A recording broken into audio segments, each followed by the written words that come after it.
বিসমিল্লাহির রহমানির রহিম। বাংলাদেশ বেসরকারি প্রাথমিক শিক্ষক সমিতি কর্তৃক আয়োজিত অবস্থান কর্মসূচির আজ ২৯তম দিন। পবিত্র মাহে রমজানের আজ ১৪তম রমজান। আর এই পবিত্র দিনে আমরা বাংলাদেশ বেসরকারি প্রাথমিক শিক্ষক সমিতির শিক্ষকরা মানবতার জীবন যাপন করে আজকে ২৯ দিন এই জাতীয় প্রেস ক্লাব চত্বরে অবস্থান করছি। আমি বাংলাদেশ বেসরকারি শিক্ষক সমিতি ভোলা জেলার পক্ষ থেকে সকলকে অভিনন্দন জানাই। যারা এখনও দূর দূরান্তে আছেন আমাদের এই অবস্থান কর্মসূচিতে অংশগ্রহণ করতে পারেননি, সকলকে আমন্ত্রণ জানাচ্ছি। আপনারা আমাদের ২৯তম দিনেও অনেকেই ছিলেন, আমাদের সাথে ছিলেন। সবাই আবার একযোগে চলে আসুন। আমরা আমাদের অবস্থান কর্মসূচি আরও জোরদার করতে চাচ্ছি। আপনারা জানেন ইতিপূর্বে আমরা গত ২৫শে জানুয়ারি থেকে ২৭শে জানুয়ারি ২০২৫ সাল আমরা এখানে অবস্থান কর্মসূচি করেছিলাম।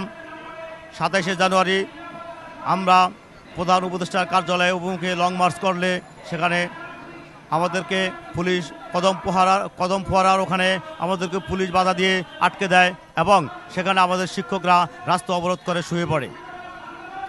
সেখান থেকে আমাদেরকে পুলিশ প্রশাসনের মাধ্যমে মাননীয় প্রধান উপদেষ্টার কার্যালয়ের অভিমুখে ৭ জন প্রতিনিধি দল আমাদেরকে নিয়ে যায়। আমিও সেখানে ছিলাম। আমাদেরকে প্রধান উপদেষ্টার কার্যালয়ে একান্ত সচিব জনাব সাব্বির আহমদ আমাদেরকে আশ্বস্ত করেছিলেন যে ৭ কর্মদিবসের মধ্যে আমাদের জন্য একটি সুব্যবস্থা করবেন। তিনি তার কথা রেখেছিলেন। তিনি ৫ কর্মদিবসেই আমাদের জন্য একটি চিঠি আমাদের প্রাথমিক গণশিক্ষা মন্ত্রণালয়ে পাঠিয়েছিলেন। আমরা সেই চিঠির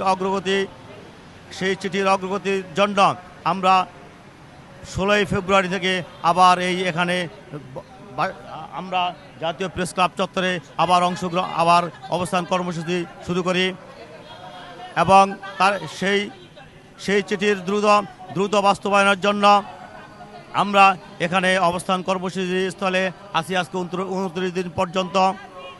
এরই মধ্যে আমরা গত বুধবার আমরা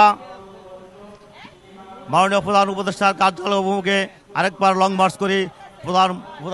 প্রধান উপদেষ্টার হস্তক্ষেপ কামনায় আমরা যখনই এখান থেকে আমাদের প্রেস ক্লাব চত্বর থেকে প্রধান উপদেষ্টার কার্যালয় অভিমুখে লং মার্চ করে আমাদেরকে কদম ফোয়ারার উপরন্ত গেলেই আমাদেরকে পুলিশ অতর্কিতভাবে হামলা চালায়। ওই হামলায় আমাদের অর্ধশতাধিকের উপরে শিক্ষক আহত হয়। নারী শিক্ষক সহ প্রায় ১.৫ শতাধিক শিক্ষক আমাদের ইনজুরি হয়। আমার ভোলা জেলার অন্ততপক্ষে ২০ জন শিক্ষক এখনও অসুস্থ আছেন। আমার ভোলা জেলা সহ সারা বাংলাদেশের প্রায় ১.৫ শতাধিক শিক্ষক অসুস্থ।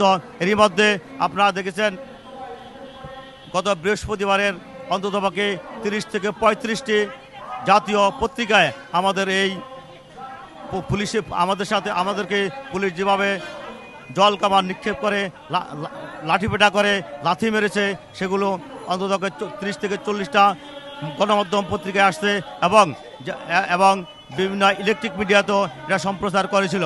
আমরা পুলিশ যে আমাদেরকে যে অতর্কিত হামলা করেছিল, আমরা এর বাংলাদেশ বেসরকারি প্রাথমিক শিক্ষক সমিতির পক্ষ থেকে এর তীব্র নিন্দা ও প্রতিবাদ জানাই। সাথে সাথে আমরা আমাদের কর্মসূচি আমরা চলমান রেখেছি। আমরা খুব শীঘ্রই আমাদেরকে যদি সরকার কোনো আশ্বস্ত না করে আমরা আরও কঠোর জোরদার করব আমাদের অবস্থান কর্মসূচি।